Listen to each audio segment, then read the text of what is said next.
اعوذ باللہ من الشیطان الرجیم بسم اللہ الرحمن الرحیم ان ربکم اللہ الذی خلق السماوات والارض فی 6 ایام ثم استوى علی العرش يغشي الليل النهار يطلبه حثيثا والشمس والقمر والنجوم مسخرات بأمره ألا له الخلق والأمر تبارك الله رب العالمين صدق الله العظيم۔ اس آیت میں توحید کا بیان ہے۔ رب وہ ہے جو نیست سے ہست کرے، عدم کے پردے سے وجود کے اسٹیج پر لائے، پھر مخلوق کی بقا کا سامان کرے تاکہ مخلوق وجود پذیر ہو کر دفعتاً ختم نہ ہو جائے، پھر مخلوق کو بڑھا کر بتدریج منتہائے کمال تک پہنچائے۔ یہ تینوں کام اللہ تعالیٰ کے سوا کون کر سکتا ہے؟ تو جب یہ تینوں کام اللہ کے سوا کوئی نہیں کر سکتا تو ظاہر ہے معبود بھی وہی ہے۔ کائنات میں 7 آسمان، زمین، سورج، چاند، ستارے سب شامل ہیں۔ اس کائنات میں اللہ تبارک و تعالی نے اس کائنات کو اور اس کائنات میں موجود تمام چیزوں کو 6 ادوار میں موجودہ شکل تک پہنچایا ہے۔ یوم، ان آیتوں میں یوم کا لفظ آیا ہے۔ فی 6 ایام، ایام یوم کی جمع ہے۔ یوم کے دن سے مراد وہ عرفی دن نہیں ہے جو آج کا ہمارا دن ہوتا ہے۔ یہ دن تو نظام شمسی کے وجود میں آنے کے بعد پیدا ہوا ہے، وجود میں آیا ہے، بلکہ دن سے مراد اللہ کے یہاں کا دن ہے۔ اور اللہ کے یہاں کا دن کون سا ہے؟ سورہ سجدہ میں ہے کہ اللہ کے یہاں کا دن اس دنیا کے 1000 سال کے برابر ہوتا ہے۔ سورۃ المعارج میں ہے کہ اللہ کے یہاں کا دن یہاں کے 50,000 سال کے برابر ہوتا ہے۔ اس لیے نظام شمسی کتنے دنوں میں وجود میں آیا اس کی تعین مشکل ہے، اس لیے اس سے 6 ادوار مراد لیے جائیں گے۔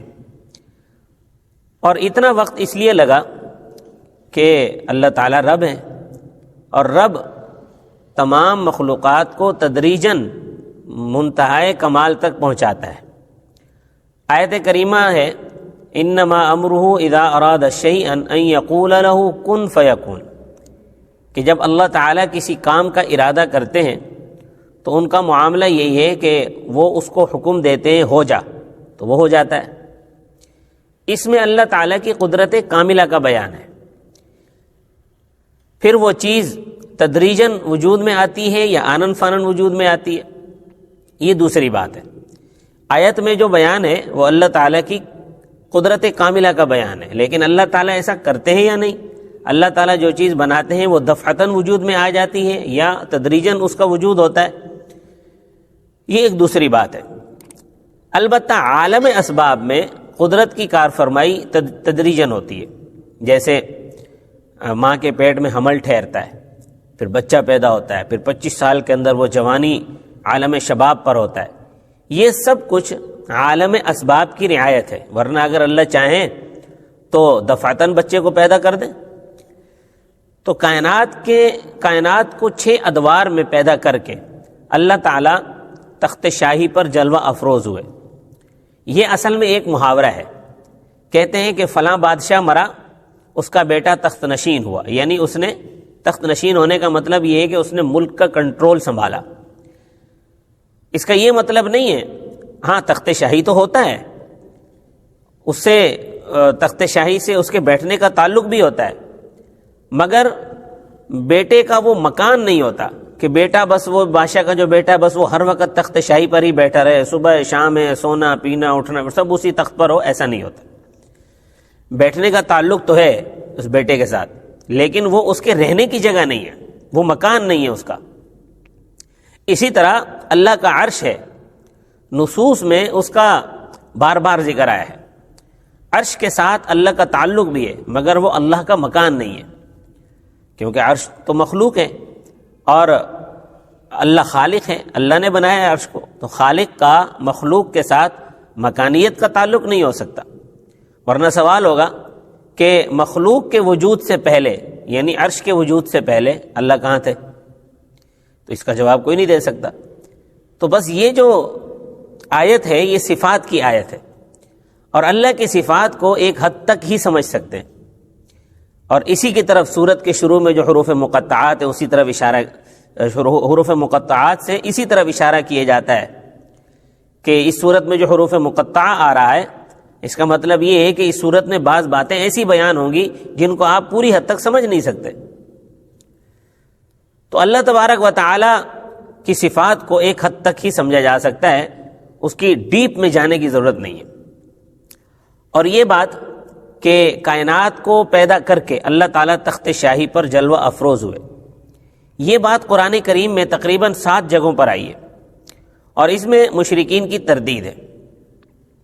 مشرکین کا خیال یہ ہے کہ اللہ تعالیٰ کی کائنات کے ڈپارٹمنٹ ہیں، اس لیے کہ اکیلے اللہ تعالیٰ پوری کائنات کو سنبھال نہیں سکتے۔ جیسے ایک بادشاہ ہوتا ہے ملک کا، تو وہ اپنی پوری مملکت کو اکیلا بادشاہ نہیں سنبھال سکتا، وہ پھر اپنی مملکت میں صوبے بناتا ہے، ضلع بناتا ہے، تحصیلیں مقرر کرتا ہے، پھر ان کے سربراہ مقرر کرتا ہے۔ صوبے کا سربراہ اور ہوتا ہے، ضلع کا سربراہ اور ہوتا ہے، تحصیل کا سربراہ اور ہوتا ہے۔ تو ہر صیغے کے ذمہ دار سے رابطہ قائم کرنا ضروری ہے۔ اگر آپ نے وزیر اعظم سے مطلب بادشاہ سے ملنا ہے جا کر، تو آپ تحصیل کے سربراہ سے ملیں گے، وہ آپ کو ضلع کے سربراہ سے ملائے گا، ضلع کا سربراہ آپ کو صوبے کے سربراہ سے، پھر کہیں جا کر آپ کی بادشاہ سے ملاقات ہوگی۔ تو اس لیے مشرکین یہ کہتے ہیں کہ اللہ تبارک و تعالی نے بھی کائنات کا ڈپارٹمنٹ بنائے ہوئے ہیں، اور یہ جو ہماری مورتیاں ہیں جن کی ہم عبادت کرتے ہیں، یہ اللہ کے مختلف جو ڈپارٹمنٹ ہیں کائنات کے، ان کے سربراہ ہیں۔ لہٰذا اللہ تک بھی ڈائریکٹ نہیں پہنچا جا سکتا، جیسے بادشاہ تک کوئی ڈائریکٹ نہیں پہنچ سکتا۔ لہٰذا ہم اپنی عرضی ان کے سامنے رکھتے ہیں، یہ ہماری اللہ کے سامنے رکھتے ہیں، یوں یہ ہم کو اللہ سے ملا دیتے ہیں۔ مَا نَعْبُدُهُمْ إِلَّا لِيُقَرِّبُونَا إِلَى اللَّهِ زُلْفَىٰ، ہم ان کی عبادت صرف اس لیے کرتے ہیں کہ وہ ہمیں اللہ کے نزدیک کر دیں۔ یہ مشرکین کا۔ قرآن کریم نے 7 جگہوں پر اس کی تردید کی ہے۔ سورہ یونس کے شروع میں یدبر الامر، وہ ہر کام کا انتظام کرتے ہیں۔ تو جب انتظام ہر کام کا اللہ خود کرتے ہیں تو اللہ کو کسی دنیاوی بادشاہ پر قیاس کرنا ٹھیک نہیں ہے، اس لیے کہ دنیا کے اندر جو بادشاہ ہوتے ہیں ان کا علم ناقص ہے، اس لیے وہ صیغے بناتے ہیں، اس لیے وہ اپنے ڈپارٹمنٹ بناتے ہیں، اور اللہ کا علم تو کامل ہے۔ بادشاہ کا چونکہ علم ناقص ہوتا ہے اس لیے وہ اکیلا سارا انتظام نہیں سنبھال سکتا، جبکہ اللہ کا علم ہر ذرے کو محیط ہے، وہ بیک وقت ہر چیز کو جانتے ہیں، اس لیے ساری کائنات کا نظام چلا سکتے ہیں۔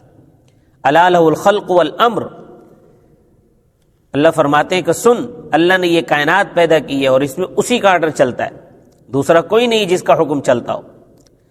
تو بس اللہ تبارک و تعالی کی ذات عالی شان ہے جو تمام جہانوں کے پالنہار ہیں، انہوں نے یہ سارا نظام سنبھال رکھا ہے۔ سورج، چاند، ستارے، یہ سب اس کائنات کا جز ہے، اور اللہ تبارک و تعالی نے ان کی ڈیوٹی لگائی ہے، اور اللہ نے ان کی جو ڈیوٹی لگائی ہے وہ اس ڈیوٹی پر کاربند ہے۔ اللہ کے بنائے ہوئے نظام میں سرمو فرق نہیں آ سکتا۔ تو فرمایا ان ربکم اللہ الذی خلق السماوات والارض فی 6 ایام، بے شک تمہارے رب اللہ تعالی ہیں جنہوں نے آسمانوں اور زمین کو 6 دنوں میں پیدا کیا۔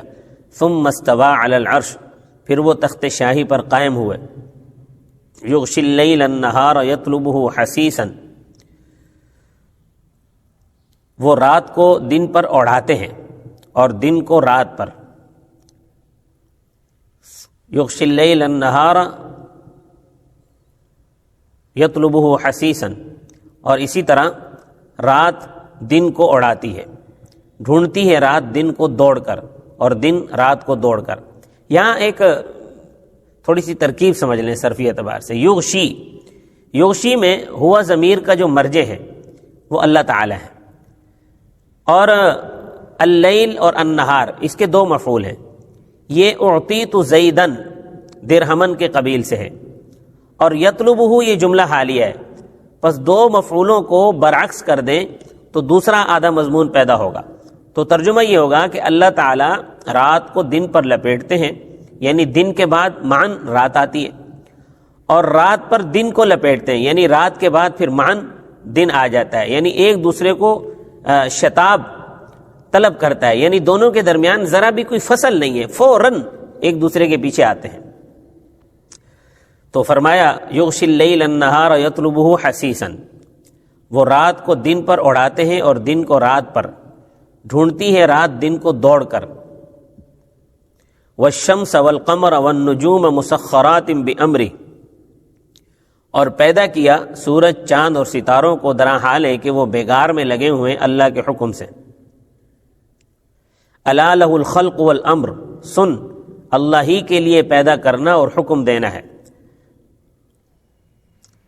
تبارک اللہ رب العالمین، اللہ تعالیٰ بڑے عالی شان ہیں جو سارے جہانوں کے پالنہار ہیں۔ صدق اللہ العظیم۔